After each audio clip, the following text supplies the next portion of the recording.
Según el Salmo 51, David pecó y confesó su pecado. Él tuvo que ser nuevamente justificado. Bueno, de esto hemos hablado, que hemos dado ejemplo de que David no perdió su justificación cuando pecó con Betsabé y su esposo. Que hemos presentado la idea de que siguió siendo justificado. Es que tenemos que entender que la obra de Cristo en el santuario celestial tiene por lo menos 3 fases. Uno trata con personas, otra trata con malos hechos y otra trata con buenos hechos. Las personas, Él puede justificar. Los malos hechos, Él puede perdonar. Y los buenos hechos, Él puede purificar. Por eso habla en 1 de Juan, el capítulo 1, diciendo así. Sí, verso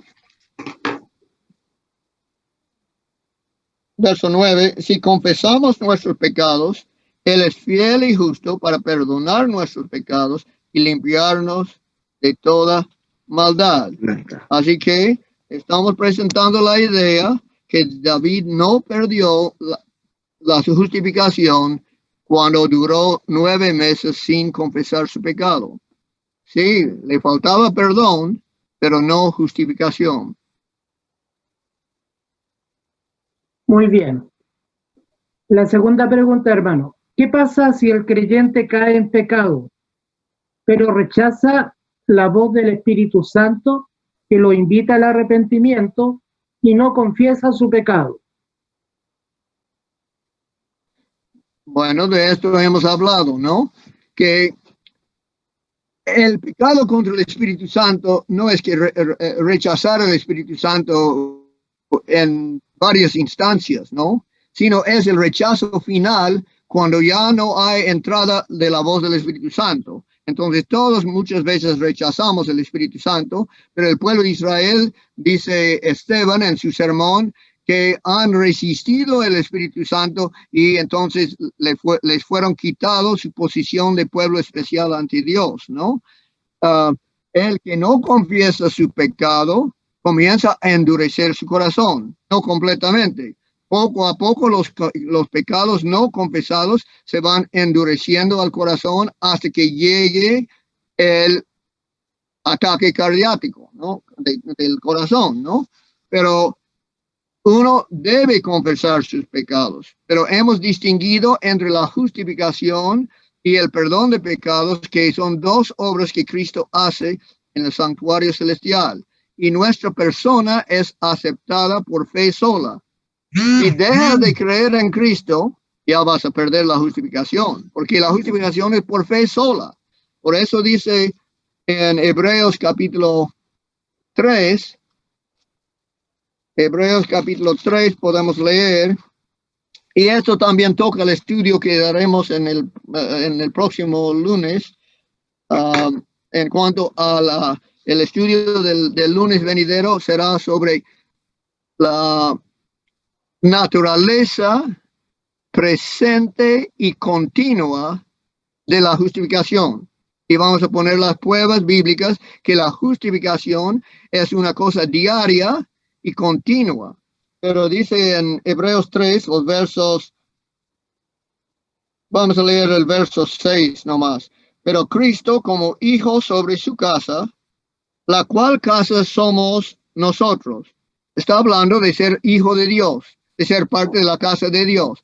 Nosotros, Pablo está escribiendo a creyentes, ¿no? A creyentes verdaderos, creyentes justificados. Esto lo dice en el verso 1 de Hebreos 3, cuando dice, por tanto, hermanos santos. No dice, por tanto, hermanos judíos. Está escribiendo hermanos santos, a justificados, a creyentes verdaderos. Y en el verso 6 dice, pero Cristo como hijo sobre su casa, la cual casa somos nosotros, y después la palabra grande, S-I. Si retenemos firme hasta el fin la confianza y el gloriarnos en la esperanza. Esa es fe y esperanza. Si dejas de creer, ya no hay justificación. Pero otra pregunta. ¿Cómo es posible que una persona como Saúl, que fue iluminado y recibió el Espíritu Santo, perdió su justificación y su salvación? ¿Cómo es Sí, posible? Saúl fue aceptado para con Dios como hijo suyo y perdió esa posición en el tiempo cuando no mató al rey Agag, ¿no? Y el profeta Samuel vino y le habló y dice, te es quitado el Espíritu de Dios. Muy bien. Un hermano pregunta, hermano Marín, en la cruz fueron perdonados todos los pecados del creyente, los pasados, los presentes y los futuros, o solo los pasados?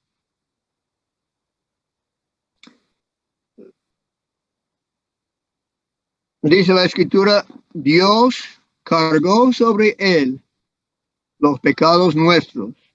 Son los pecados de Adán desde el principio de su vida hasta después de los 900 años de vida. Todos nuestros pecados, pasados, presentes y futuros, fueron llevados sobre Cristo en la cruz y Él pagó la cuenta por ellos. Pero esto no es el perdón. El perdón de los pecados es cuando los confesamos. Todo el mundo no está perdonado. Solo los que confiesan sus pecados y creen en Cristo son perdonados. Lo que Cristo hizo en la cruz fue una provisión para todo ser humano, no solo para los creyentes, lo hizo para todo ser humano.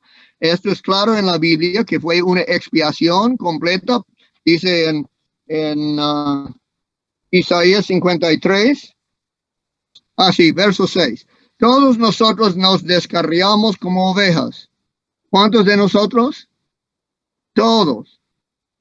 Todo ser humano ha descarriado. Todos nosotros nos descarriamos como ovejas, cada cual se apartó por su camino. Mas Jehová cargó en él el pecado de ¿quiénes? De todos nosotros, de todo ser humano, todo el que ha descarriado, todos los que han descarriado como ovejas, sus pecados fueron puestos sobre Cristo y dice, con todo esto Jehová quiso quebrantarlo, sujetándolo a padecimiento. Cristo llevó los pecados pasados, futuros, presentes de todo ser humano desde Adán hasta la última persona de este mundo. Pero dice el verso 10 de Isaías 53, la última parte, cuando haya puesto su vida en expiación por el pecado, es lo que Cristo hizo expiación por el pecado, verá linaje, vivirá por largos días y la voluntad de Jehová será en su mano prosperado. Verá el fruto de la aflicción de su alma y quedará satisfecho. Por su conocimiento justificará a mi siervo justo a muchos y llevará las iniquidades de ellos. Se ve que ha cambiado el tiempo del verbo en el verso 11. Es una obra futura a lo que hizo en la cruz. Justificará mi siervo justo a muchos y limpiará las iniquidades de ellos. Los pecados en el pueblo de Israel no fueron perdonados en el altar de bronce. En el altar de bronce fueron confesados, fue matado el animal, pero la sangre fue llevada dentro del velo. Levíticos 3, 4, 5, 6, 7 y 8 hablan muchas veces del perdón de los pecados, que es cuando el sacerdote exprima la sangre ante el velo. Ese es el perdón. El perdón no ocurrió en la cruz, menos para el ladrón que recibió perdón en la cruz. Todos los demás tienen que confesar sus pecados para recibir perdón, como hemos leído en 1 de Juan 1:9. Yo creo que este contesta la pregunta, ¿no? Sí. En otras palabras, los que no se arrepienten no experimentarán la salvación. Correcto. Porque dice en Pedro, segundo de Pedro 3:9, el Señor no retarda su promesa, según algunos la tienen por tardanza, sino que es paciente para con nosotros, no queriendo que ninguno parezca, sino que todos procedan al arrepentimiento. Si no arrepientas, no serás salvo. Como dice en Juan, capítulo 3 de Juan, el apóstol Juan pone bien claro en el capítulo 3, diciendo en el verso 36, el último verso de Juan 3, dice así: el que cree en el Hijo tiene vida eterna, pero el que rehúsa creer en el Hijo no verá la vida, sino que la ira de Dios está sobre él. Todos nacimos bajo la ira de Dios, bajo condenación, según Romanos 5, del 12 a 19. Todos nacemos bajo la ira de Dios, nacemos condenados. Y la condenación sigue sobre nosotros. La condenación es lo opuesto de justificación. Y dice, el que cree en el Hijo tiene vida eterna, pero el que rehúsa creer en el Hijo no verá la vida, sino que la ira de Dios está sobre él. Sigue siendo sobre él la condenación de los que no arrepienten, de los que no creen. Ok. Hermano, el hermano que pregunta hace una argumentación, pero yo voy a leer la pregunta solamente. ¿Ya? La pregunta es: se han levantado muchos enseñando la justificación por la fe, pero enseñan un solo lado de la verdad. Enfatizan mucho sobre la fe en Cristo y solo la gracia, y minimizan la predicación sobre la ley. ¿Es correcta esta forma de predicar la justificación? No, no es correcto. Y hemos comenzado el estudio de la semana pasada hablando de la ley. La ley de los 10 mandamientos demanda obediencia. Dios no justifica a nadie que no le presente ante él la perfecta obediencia. No los oidores de la ley serán justificados, sino los hacedores de la ley. Hemos alzado la norma en el primer estudio para mostrar que aparte de perfecta obediencia, como Cristo dijo en Mateo 5:48, sed pues vosotros perfectos como vuestro Padre en los cielos es perfecto. No dice serás vosotros perfectos, dice sed. Sed es una palabra de naturaleza y una palabra, un mandato presente. Hoy en día debemos ser en naturaleza y también en hechos perfectos, y no lo somos. Por eso necesitamos un sustituto. Y en Cristo hallamos un ser humano que fabricó una justicia perfecta, con naturaleza perfecta, sin contaminación de pecado. Esto presentamos a Dios. Dios no acepta nada menos perfecta obediencia a los 10 mandamientos. Y todo aquel que en él cree va a tener una vida llena de buenas obras, como dice en Efesios 2, 8, 9 y 10, ¿no? Que somos justificados por la gracia, y los que somos justificados andamos en buenas obras. Esto es lo que hacemos, y la ley debe ser siempre enfatizado, porque si no pone la ley en su posición alta, unos pensarán que pueden ser aceptados para con Dios dándole algo menos, como mi propia obediencia o otra buena obra. Pero esto no sirve. Dios no acepta nada menos perfecta obediencia a los 10 mandamientos. La ley de Moisés fue clavado en la cruz. Eso dice claramente Efesios 2 y Colosenses 2. Esto nos da ejemplos de cómo vivir, pero no gobierna sobre nosotros. Mas los 10 mandamientos son eternos, escritos en piedra, mientras la ley de Moisés fue escrito en manuscritos y puesto al lado del arca, y los 10 mandamientos en piedra, escrito por la mano de Dios dentro del arca, la ley de Moisés escrito por mano de Moisés. Hermano Marín, en este contexto que usted respondió, ¿la obediencia del cristiano justificado por la fe es opcional o es un requisito?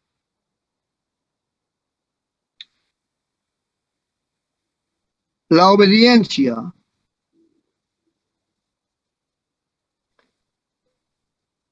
es producto de la fe. Eso habla Santiago claramente. Muéstrame tu fe, pero tiene que ser mostrado en sus obras. No existe fe verdadera en Cristo que no produce obras, que no tiene amor. Hemos mencionado la semana pasada que Romanos 5:5 dice, siendo justificados, nos es derramado amor en el corazón. El amor es la obediencia a la ley. Esto es lo que el cristiano siempre produce y no hay justificación que no produce santificación. Pero la santificación no es completo y perfecto como la justificación. La santificación va en aumento. Pablo dice, prosigo al blanco en Filipenses 3.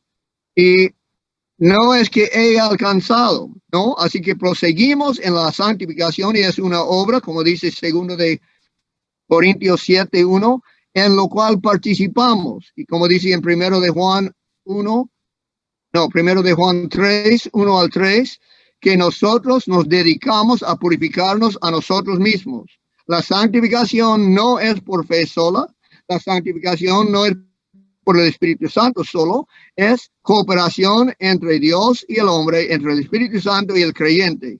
El Espíritu Santo no vive la vida renovada en nosotros, sino ayuda a nosotros vivir la vida renovada. La santificación, las buenas obras, la obediencia a la ley son producto de la justificación. Pero no teniendo justificación, no habrá producto ninguno. Por lo tanto, la santificación es parte de nuestra salvación. Si quiere hablar de la salvación, hemos dicho que el fin de la fe es la salvación. La salvación completa incluye vida eterna junto con nuestro Señor.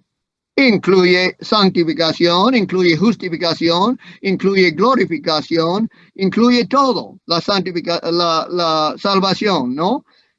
Pero, ¿cómo, a base de qué recibimos la salvación presente, futuro o final? Es a base de los méritos de Cristo y nada de lo nuestro. O es decir, la obra que nos da vida eterna es la obra que Cristo hizo en la tierra hace 2000 años. Pero en cuanto a hablar de la salvación en general, sí, incluye justificación, santificación, glorificación, traslación, vida eterna junto con nuestro Señor. Muchas gracias, hermano. Un hermano le saluda y le quiere hacer unas preguntas. Dice, usted señaló que la justificación es condicional y se puede perder por el endurecimiento del pecado. En paréntesis, él pone por falta de santificación. Entonces, debo entender, pregunta el hermano, que la justificación es mantenida por algo que ofrece el cristiano, ya sea por la fe del creyente o por la santificación del creyente. De esto esperamos estudiar más en la semana que entra, pero podemos decir que hay maneras de mantener la justificación. Y lo que leímos en Hebreos 3 nos habla algo de esto, ¿no? Porque dijo en Hebreos 3:6, pero Cristo como hijo sobre su casa, la cual casa somos nosotros, si retenemos firme hasta el fin la confianza y el gloriarnos en la esperanza. O está diciendo Pablo, tú puedes mantener tu justificación si sigas creyendo la confianza y gloriándose en la esperanza de la glorificación, ¿no? Porque es nuestra esperanza recibir una heredad y ser glorificado, ¿no? Entonces, ¿cómo es que vamos a mantener nuestra justificación? Vamos a mantenerlo siguiendo en la fe, creyendo en Cristo. Y la fe viene por el oír y el oír por la palabra de Dios, Romanos 10:17. Entonces, el estudio de la palabra es una manera de mantenerse la justificación. Y el estudio de la palabra se puede poner dentro de la santificación si quiere. Y gloriarnos en la esperanza es entonces seguir esperando en Cristo y su obra que ha prometido y será seguro nuestra esperanza. ¿Y cómo es que vamos a apreciar el don de Cristo, el don de Dios en su Hijo? ¿Cómo vamos a apreciar nuestra justificación? Por mantener una vida santa, porque la vida santa nos mantiene más cerca a Cristo. Entonces, viviendo una vida santa es una ayuda a mantener nuestra justificación. Y otra cosa que hemos mencionado en Hebreos 3, mantener la justificación es por medio de seguir confesando nuestros pecados. El pecado no confesado es un poco de sarro, dice, ¿no? En los versículos de la sangre. La sangre de Cristo viene para mantenernos en la vid. Es lo que pasa de la vid al pámpano. Y si permanecemos en Cristo, este entonces no debe taparse los versículos que pasa la vida, la que pasa la sangre de Cristo, a seguirnos en él. Y no confesar sus pecados es poner saro, hasta que se tapa y es quitado de la vid. Solo iba a repetir, por buenas obras, por confesar nuestros pecados, por quedar en la palabra de Dios para mantener la fe y, como leímos la semana pasada en Tesalonicenses, aumentar nuestra fe. ¿Y cómo es que aumentamos nuestra fe? Es la manera de mantener nuestra justificación. Perdón, Muy bien. El mismo hermano le hace una pregunta y con esta quiero finalizar. En su exposición, usted mencionó muchos pasajes que nos advierten de el cuidado de perder nuestra justificación. El hermano dice que sería prudente también escuchar su postura con respecto a una serie de textos que él menciona. Yo voy a leer dos, pero que sintetizan la idea de los versículos que él menciona. Y le gustaría escuchar su postura respecto a estos textos. Usted los va a entender y va a entender la pregunta también. Como mencionó, pasajes que nos advierten de perder la justificación. ¿Qué piensa Ricardo Marín de estos otros textos que hablan de la seguridad de la salvación? Le voy a mencionar dos solamente. Juan, el capítulo 5, el verso 24. De cierto os digo, el que oye mi palabra y cree al que me envió, tiene vida eterna y no vendrá a condenación, mas ha pasado de muerte a vida. Y en el mismo libro, el capítulo 6, el verso 47, dice, de cierto os digo, el que cree en mí tiene vida eterna. Bueno, un verso de Juan 5, 24 y un verso de primero de Juan 5 no, también, primera ¿no? de Juan, no es primera de Juan, es Juan también, el capítulo 6, el verso 47. Cristo está hablando en Juan 5, 24. De cierto os digo, el que oye mi palabra y cree al que me envió, tiene vida eterna y no vendrá a condenación, mas ha pasado de muerte a vida. Está hablando del juicio final. Y el que cree en Cristo no recibirá condenación en el juicio final. Pero el requisito es creer en Cristo. Y hemos presentado versos como Mateo 24 que dice, el que permaneciere hasta el fin será salvo. La fe de los santos es paciente, es preservadora, ¿no? O es decir, mientras mantienes la fe, no entrarás en condenación. De cierto os digo, viene la hora y ahora es cuando los muertos oirán la voz del Hijo de Dios y los que le oyeran vivirán. Esto es oír la palabra de Cristo. Hay que oír su palabra y creer. Y si sigues oyendo al pastor y creyendo, entonces no entrarás en condenación. No vendrá a condenación, tiempo futuro. Ahora, el verso del capítulo 6, ¿qué verso es? 47. 47. Sí. Vamos a leer del 43.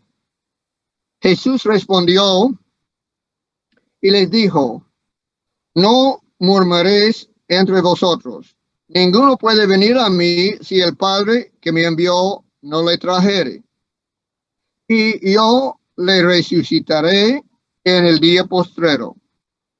Escrito está en los profetas y serán todos enseñados por Dios. Así que todo aquel que oyó la palabra al Padre y aprendió de él, viene a mí.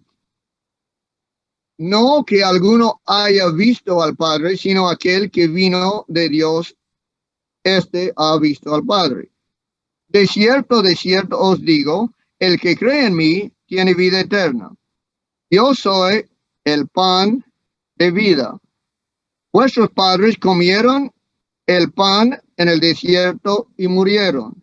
Este es el pan que descendiente del cielo, para que el que de él come no muera. Yo soy el pan vivo que descendió del cielo. Si alguno comiere de este pan, vivirá para siempre. Y el pan que yo daré es mi carne, la cual yo daré por la vida del mundo. Cristo está hablando de comer su carne y beber su vino, su sangre, ¿no? Y esto es un acto continuo. El que deja de comer morirá. Así que hay que seguir comiendo la carne, que es su vida, confiando en la vida de Cristo para su justificación, y la sangre es el perdón de pecados, su muerte. Y esto entonces es implícito en estos versos que dice, de cierto os digo, el que cree en mí tiene vida eterna. Mas hemos visto que si dejamos de creer, como dice Hebreos 3 y Hebreos 2, y podemos leer en Hebreos capítulo 10 para tener otra prueba tan claro que no se puede evitar. En el capítulo 10 de Hebreos, los últimos versos dicen, verso 26 en adelante, porque si pecaremos voluntariamente, es otro término para el pecado de muerte, es otro término para el pecado contra el Espíritu Santo, el pecado no perdonable, es otro término para endurecer el corazón. Y dice el verso 26 de Hebreos 10. Porque si pecaremos voluntariamente después de haber recibido el conocimiento de la verdad, ya no queda más sacrificio por los pecados, sino una horrenda expectación de juicio y de hervor de fuego que ha de devorar a los adversarios. El que viola la ley de Moisés por el testimonio de 2 o 3 testigos muere irremisablemente. Cuanto mayor castigo pensáis que merecerá el que pisoteare al Hijo de Dios y tuviere por inmunda la sangre del pacto en el cual fue santificado, e hiciere afrenta al Espíritu de gracia. Afrenta al Espíritu de gracia es el pecado contra el Espíritu Santo. Y tuviere por inmunda la sangre del pacto es rechazar la sangre de Cristo como el perdón de sus pecados. Verso 30 dice, pues conocemos al que dijo, mía es la venganza, yo daré el pago, dice el Señor, y otra vez el Señor juzgará a su pueblo. Horrenda cosa es caer en manos de Dios vivo. Está hablando del juicio final. En el juicio final, uno que ha recibido la vida eterna puede ser juzgado y no mantenerlo. El Señor juzgará a su pueblo. Estos son los que han creído en Cristo. Y horrenda cosa es caer en manos del Dios vivo. Pero traed a la memoria los días pasados, y después Pablo anima a los hermanos a quien escribe que ellos no han cometido este pecado y no deben cometerlo. Pero sí es posible perder la justificación, perder la vida eterna. Y hay otros pasajes, pero vamos a hablar más de esto en el estudio que viene en cuanto al mantener la justificación, porque es presente y continuo. ¿Qué quiere decir que la justificación es temporal y condicional? Temporal quiere decir que quiere decir que dura por un tiempo. El tiempo mientras que cree. Condicional es que tiene que ser mantenido. Si es perdido, ya es perdido, es condicional. Y de esto hablaremos más y daremos lindas explicaciones de la Biblia en ejemplos de cómo es presente y continua la justificación. Ahora la segunda parte de la pregunta. Entre tanto se dice hoy, ¿se refiere al servicio diario? Cuando Pablo dice en Hebreos, entre tanto... No, en Hebreos, la idea de hoy, que se encuentra muchas veces repetida en los capítulos 3 y 4 de Hebreos, quiere decir mientras Cristo está ministrando en el santuario celestial. Puede ser el diario o el final. Mientras se dice hoy, mientras todavía no ha terminado la gracia, es posible recibir perdón de pecados y ser justificados y ser purificados sus buenas obras. Firme hasta el fin. ¿Cuál es ese fin? En ese sentido, el fin es pasar el juicio final de Dios. Porque vamos en el cuarto estudio a hablar de la justificación final, que es una cosa no temporal, es una cosa no condicional, ya es permanente y para siempre. Entonces, hasta el fin será hasta que pase su nombre en el juicio final, en el juicio en que son abiertos los libros, como dice Daniel en el capítulo 7. En este juicio, Cristo se presenta como el juez. Y como leímos en Juan 5, no dice que Cristo es el juez en el juicio final y que si Él es juez y abogado, si es tu abogado y tu juez, tienes buena esperanza de pasar este juicio. Y esto entonces no entrará en condenación.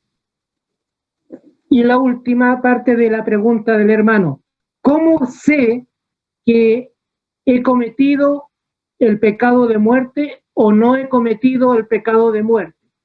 ¿Cómo puedo estar seguro?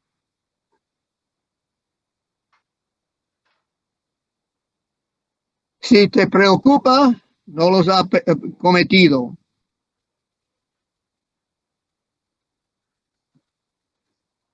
Esa es la respuesta. ¿Hermano? Sí, es muy extraño. Es muy extraño que uno comete el pecado contra el Espíritu Santo, el endurecer el corazón. Pablo anima a los hermanos, pero habla de la posibilidad y todo el libro de Hebreos habla de esto. ¿Por qué es esto? Porque nuestra salvación no es completo en el momento que creemos en Cristo. Podemos perder nuestra salvación, nuestra justificación después de haber creído. El pueblo evangélico en su casi enteridad dice, una vez salvo, siempre salvo. Una vez que tú crees en Cristo, es justificado y no lo puedes perder. Ya no importa un juicio final, solo es para darle galardón de sus obras, para recompensarse sus obras. No, nosotros estamos enseñando que el juicio final, según Cristo dice en Mateo 12, 36 y 37, hay justificación y hay condenación. En el juicio final, unos serán aceptados y otros rechazados. Unos nombres serán borrados y otros sus pecados serán borrados.